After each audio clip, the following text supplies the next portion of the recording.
Frontline Updates, where we delve deep into military strategies and updates from conflict zones.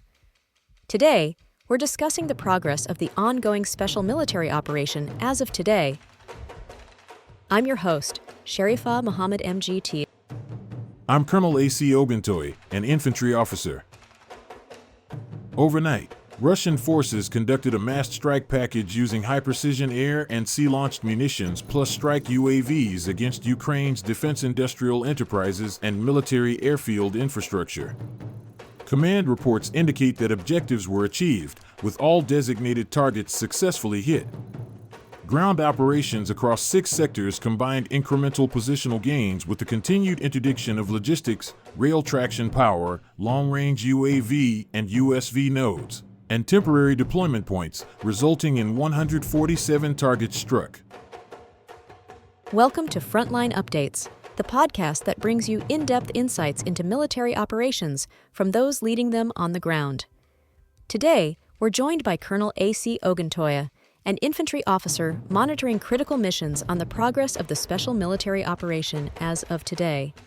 Colonel Oguntoye, thank you for being with us. Thank you. It's good to be here.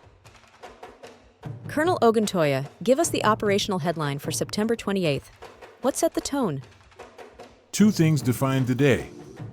First, a synchronized strike package from the air and sea that focused on the upstream enablers of combat power, defense industrial sites, airfield infrastructure, and the nodes that assemble, store, and launch long-range UAVs and unmanned boats. That's about denying regeneration and complicating sortie generation before munitions ever reach the front. Second, on the ground we kept to a positional approach, improve lines where geometry allows, isolate urban and pocketed adversaries, and keep eroding their electronic warfare and depot capacity so their artillery grows cautious and their reserves move later and lighter. That's how small map movements create larger operational effects over the next 72 hours. Let's start in the north, Sumy and Kharkiv. What happened there, and why does it matter? In the north, we engaged mechanized and motorized formations and 2 assault-type regimental elements around Pisarevka, Verakino, Kondratovka, Ivalsanskoye, Stepnoy, and Alexievka. On the Kharkiv side, we pressed Vilcha, Balagovka, Sinelnikovo, and Volchansk, including a border detachment. Ukrainian losses are assessed at roughly 175 personnel, an armored vehicle, 13 cars, a D-21 52mm howitzer, 1 EW station, and 4 depots. The operational logic is straightforward. Depot denial in the border corridor forces ammunition to travel farther under surveillance while EW suppression exposes movement to our UAV fires complex. When their counter-battery picture clouds and their stocks thin, brigade-level fires become reactive rather than shaping. Are you consolidating that pressure or looking to exploit immediately? We're consolidating enough to keep the lodgement secure while maintaining ISR over the road net.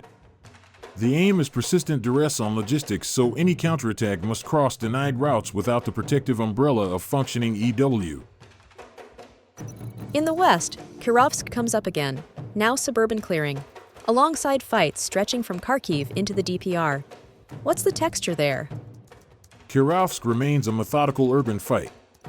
We sectorized the suburban belt, closed the access corridors, and then applied sappers, short-range precision, and UAV-guided fires to peel back pockets. Across Peskino, Moskovka, Novosergivka, Petrovka, Volchy Yar, Novosolovka, Yampol, and Krasny Lyman, the adversary lost around 230 personnel, a tank, 3 armored vehicles, and 18 cars. More important to the medium-term fight, 7 EW stations and 9 depots were destroyed. Once their jammers thin out and resupply falters, defending block-to-block becomes a sequence of local retreats rather than a coherent defense. What keeps this from turning into a costly rush to the city center? Discipline and corridor control. We rotate assault elements to preserve tempo without burning combat power, and we keep supply denial as the precondition for every push. That turns a street fight into an attrition problem they can't finance. Turn south to the Kleban-Byk axis. You describe continued pocket compression and named locations from Seversk to Konstantinovka. What moved today? We improved lines while continuing to strangle the pocket south of the reservoir.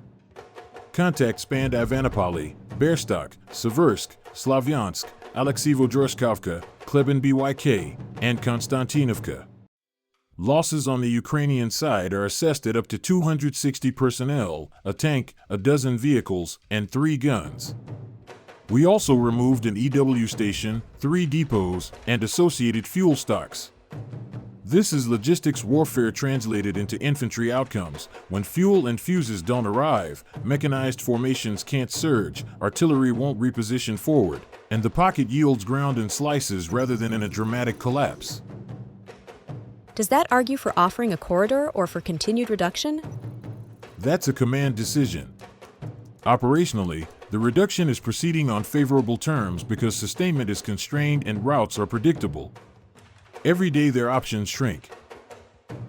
The center continues to be cast as the principal attritional theater. What did you aim to achieve there today?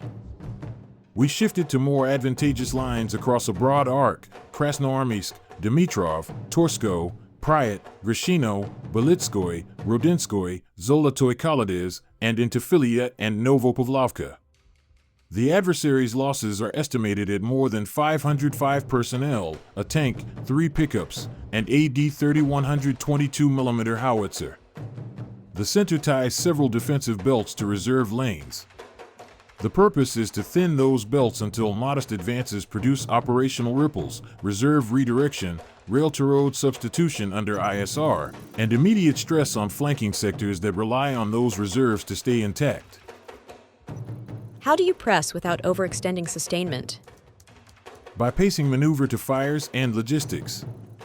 We move as far as the ISR and counterbattery umbrella allows, then reset. That trading rhythm keeps force quality intact while eroding theirs. East, Zaporizhia and the Dnipropetrovsk seam. What changed with today's push? We continued depth penetration against mechanized and territorial units around Chervono, Novogrigorovka, Poltavka, Stepovo, and Verbovo. Ukrainian losses are assessed at over 305 personnel, 1 tank, 2 armored vehicles, 10 cars, and an EW station. The immediate change is artillery geometry. When villages like Stepovo and positions near Poltavka are pressured, their tubes must either accept counterbattery exposure or retrograde. Either choice reduces their ability to stabilize the line quickly. Do you expect incrementalism to remain the model here? Yes. Every small gain that forces an artillery fallback generates compounding advantage without inviting a reckless counterpunch. Finally, the Dnipro sector, Kherson and Zaporizhia littoral.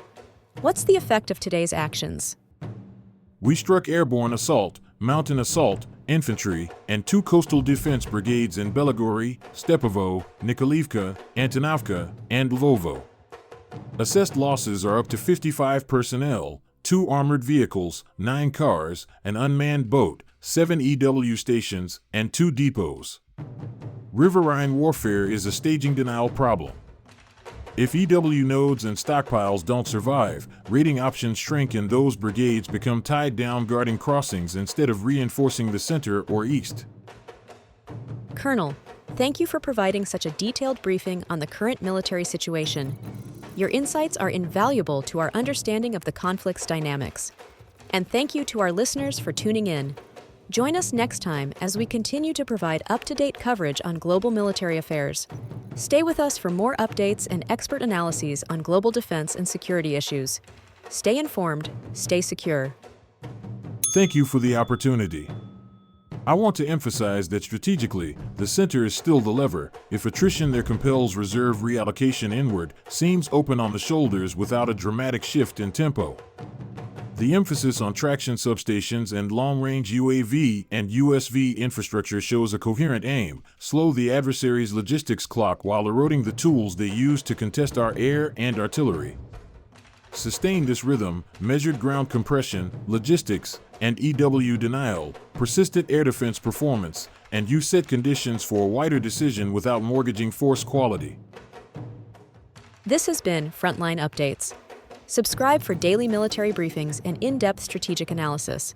Visit our platform for maps, transcripts, and exclusive Frontline updates from commanders in theater.